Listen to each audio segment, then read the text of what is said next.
अस्सलाम वालेकुम जी। उम्मीद करती हूँ आप सब खैरियत के साथ होंगे। आज मैं आपको बनाना सिखा रही हूँ आधा किलो मैदे से ढेर सारी शवारमा ब्रेड बनाना, और घर पर ये बहुत ही आसानी के साथ तैयार हो जाती हैं और बाज़ार की निस्बत भी बहुत अच्छी बनती हैं और साफ़ सुथरी भी बनती हैं। तो आते हैं हम रेसिपी की तरफ। यहाँ पे मैंने आधा किलो मैदा ले लिया है। तो बिस्मिल्लाहिर्रहमानिर्रहीम अपना प्रोसेस शुरू करते हैं। अब इसमें मैं ऐड करती हूँ अपनी मतलूबा चीज़ें, जो कि शवारमा ब्रेड या पीटा ब्रेड बनाने के लिए ज़रूरी हैं। इसको पीटा ब्रेड भी कहा जाता है।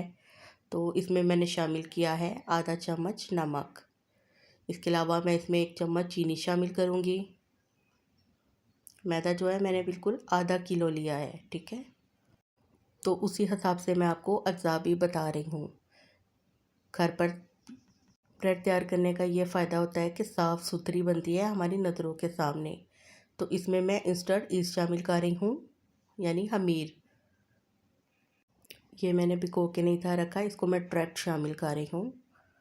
इसके बाद मैं इसमें थोड़ा सा कुकिंग ऑयल शामिल कर रही हूँ। कुकिंग ऑयल भी आप ले लें 1 से 2 चम्मच। फिर इस सारे अमेज़े को आहिस्ता आहिस्ता गूंदना शुरू करना है। हाथों की मदद से पहले जो इसकी गुठलियाँ हैं उसको जो है नरम कर लेना है। फिर थोड़ा सा पानी डाल के इसको गूंदना शुरू करना है, और पानी जो है वो साथ साथ ऐड करना है। एकदम बिल्कुल पानी नहीं डाल देना, इससे डो बिल्कुल पतली हो जाएगी और गूंदी भी नहीं जाएगी। साथ साथ पानी शामिल करके गूंदते जाएं। ना अमेज़ा बहुत पतला हो और ना ही बहुत गहरा हो। तो बस इसको मैंने गूंदना स्टार्ट कर दिया है। तो मैंने इसको भिगो के तकरीबन रख दिया था 10 मिनट के लिए। अब दोबारा से इसको गूंदना स्टार्ट किया है। इस तरीके से नरम हाथों से इसको गूंदते रहना है जब तक कि मतलूबा मैदा ना मिल जाए हमें। तो हाथों की मदद से इसको मुसलसल गूंदते रहें।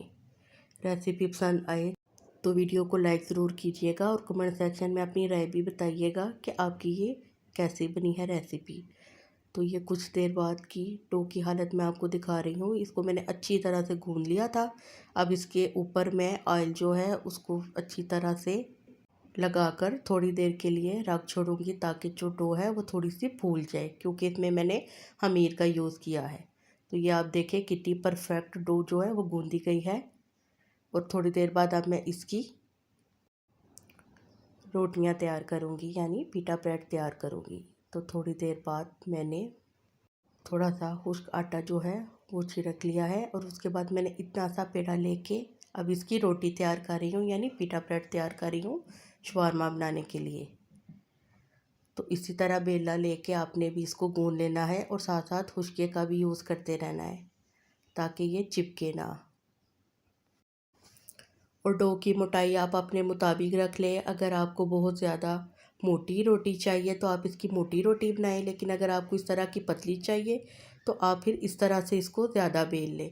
मैंने इसकी पतली रोटियां तैयार की हैं क्योंकि मुझे में पतली रोटियां पसंद हैं। बहुत ज़्यादा मोटी जो है ब्रेड वो मैं पसंद नहीं करती। तो इस तरीके से आपने साइड भी पलट लेनी है जब एक साइड से ये पक जाए। फिर इसको चम्मच की मदद से दबाना है ताकि इसके किनारे भी कच्चे ना रहें, और दरमियान से और साइडों से ये इक्वली जो है पक जाए। बहुत ज़्यादा नहीं पकाना इसको, हल्का सा बस सेक लेना है तवे पे कि जो मैदे का कच्चापन है वो दूर हो जाए। तो ये देखिए ये तकरीबन पक चुकी है, और अब मैं आपको इसको करीब से दिखाती हूँ। ये हमारी पीटा ब्रेड तैयार है। इसी तरह से मैंने बाकी भी सारी पीटा ब्रेड तैयार कर ली हैं, जो आप देख सकते हैं कि आधा किलो में जैसे कितनी ज़्यादा पीटा ब्रेड तैयार हो चुकी हैं। तो इसी तरह कम बजट में आप भी बहुत सारी पीटा ब्रेड घर पर आसानी से तैयार कर सकते हैं। अपना फीडबैक ज़रूर दीजिएगा और चैनल को सब्सक्राइब कर लीजिएगा। फिर मिलूँगी एक नई रेसिपी के साथ। तब तक के लिए अल्लाह हाफिज़।